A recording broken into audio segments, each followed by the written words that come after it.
Broadway's hottest new couple in the hit show that critics are calling Mad Men the Musical. Promises, promises. Please welcome Kristin Chenoweth and Sean Hayes.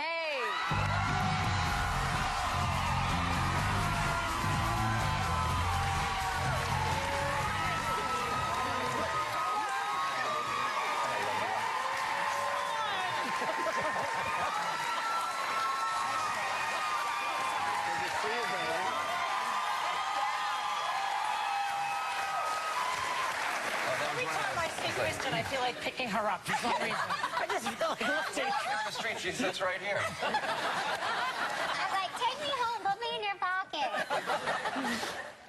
Let's start. So, 8 a week, you happy? Thrilled. It's easy. No, it's not. But before we start with it being easy, Kristin, I hear that you have a big, huge thank you for Biz Whoopi. Yes, I'd like to thank you for the reason I'm in a shift dress. Opening night, Whoopi sent me maybe the best thing I've ever had in my mouth, and I've had a lot of good things in my mouth. What is it, Ruby and Violet, brownies and cookies? What yeah. the heck? Shut it down. Shut it down. They're the best. They're the best in the city, in my mind. You know, I just wanted y'all to have something sweet because y'all are sweet. What is it? Yeah. They're brownies? Brownie cookies. Apparently, she didn't share them with you. No, I didn't share them with nobody. And we just have to say congratulations on the show. Congratulations, Sean, because you got a Tony nomination.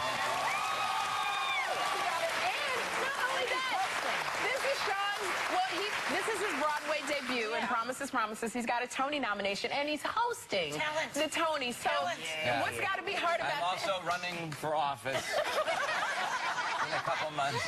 Now, I want to know, how are you going to, you're going to host, and you got the angst of, you know, gosh, if I win, if I lose, how are you going to handle? I don't know. I mean, you please chime in, because you've done it brilliantly, and I have no idea what I'm doing. But when they sent us the DVDs of past hosts, you were amazing. Amazing. It was amazing. fun. Yeah. I'm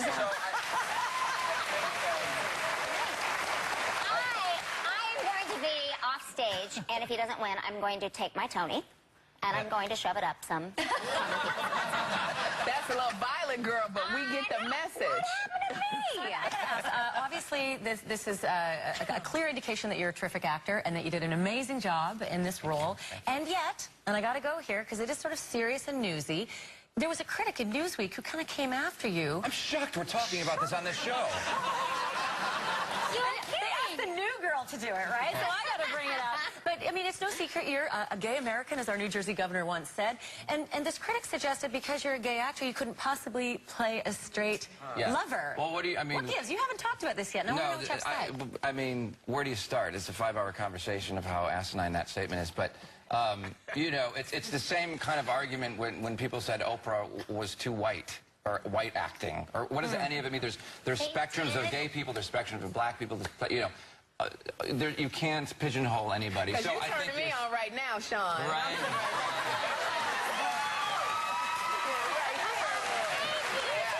And you're confusing the hell out of me with that jersey on, sir. But anyway... if you get hungry, do you have to be worried? Yeah.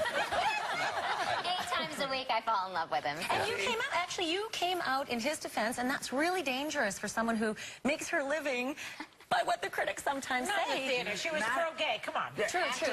But this was a risky thing for you to do, Kristin, to come out in his defense and sort of call out this critic to say, what are you thinking here? Well, I think Mr. Sedute, his first name is Ramen, we call him Ramen Noodles. No offense. Mr. Noodles did not, you know what he did? God bless him, he didn't do his research, and I think, and you're a journalist, you guys know how important it is to say things well. Right. I don't think he said it well. I don't think he knew what his point was. Right. And he's young, and he's inexperienced, and he's not educated, and he doesn't know what it means to be an artist. He doesn't. So Well, I guess like in television and film, you don't always love the person you got to kiss. In fact, I think a lot of actors despise the person they have to kiss, and yet they got to act it. You're right, right. Listen, I mean, Tobey Maguire's Spider-Man. Yeah.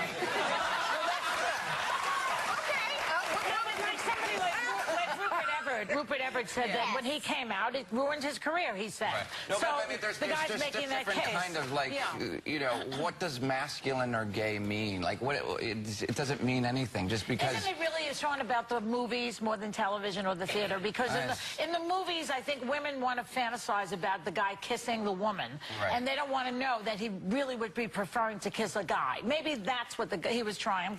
I'm playing devil's advocate. That was maybe where he was going. Yeah, but it was a He went over the cliff with that. But he didn't state it exactly right. But I think that's where he was. But it's always a challenge in my fantasy. I'm just, you know, it's just a... Well, shake it in your pants, Jay. I want to congratulate Kristin. That was a good segue. Keep it in your pants. He uses his tongue every night, and I like it. Don't say that, girl. Kristin on Glee. Everybody is raving about your guest star on Glee. We got a clip. Let's take a look at this guest star on Glee, girl. Say you wanna stay. I wanna stay. I say you wanna be alone. I say I don't love you, but you know I'm a liar. 'Cause when we kiss, ooh, fire. Now, Kristin, it's so funny because Glee is just this phenomenon that's taken off. It's been renewed for the 3rd season. Why do you think Glee is so special to Really people? quick, though, was that a straight performance or a gay performance?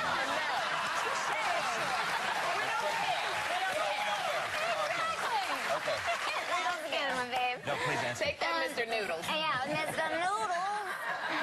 What was the question? I said, what makes Glee so special? We loved it when I you were gotta on tell there. you something. When I grew up in Oklahoma, so Friday Night Lights was what, you know, what the deal was. Being a cheerleader, doing that whole thing, and being in the Glee Club certainly wasn't the cool thing to do, which I was in, of course. Yeah.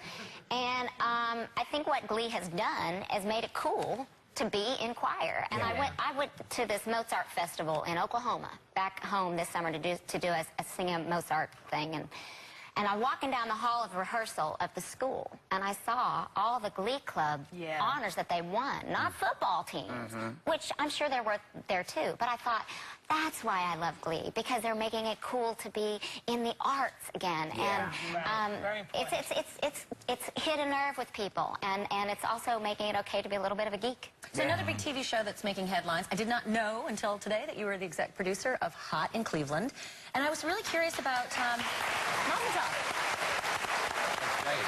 I was curious about this whole focus on the demographic of 18 to 49. You know, the actresses are mature women. Yes. Have we forgotten that they are actually really appealing? Yeah, no, the concept is fantastic. It's about three women of a certain age who live in Los Angeles, aren't really getting what they want out of life or men in their life. They decide to hop on a plane to Paris and shop away their troubles, meet Parisian men, and it crash lands in Cleveland. They get out at a bar in Cleveland and realize, oh, we're actually attractive outside of the bubble of Los Angeles. So they decide to stay. They say, and it stars Betty White, Valerie Bertinelli, Jane Leaves, and Wendy Malick, and it's fantastic. It's really, really funny, and it kind of explores the idea of women in their late 40s, early 50s starting over and taking the risk to do that. Oh, and I'm here to say you don't need to be in Cleveland for that. Before we do anything, I don't know whether you all are aware of this, but our friend Rue McClanahan has passed away. And she was on my show, and so it was it's shocking. But you know Rue as well, you know. So she was one of the inspirations for Hot in Cleveland, which is well, the Golden Girls. excellent, excellent. So I just wanted to let y'all know that, in safe journey. Yeah, we love you. Absolutely. And you know, that is sad news. And thank you so much, guys, for coming by. Thank you. But later in the show, Kristin and Sean will be back to perform a song from Promises, Promises. We'll be right back.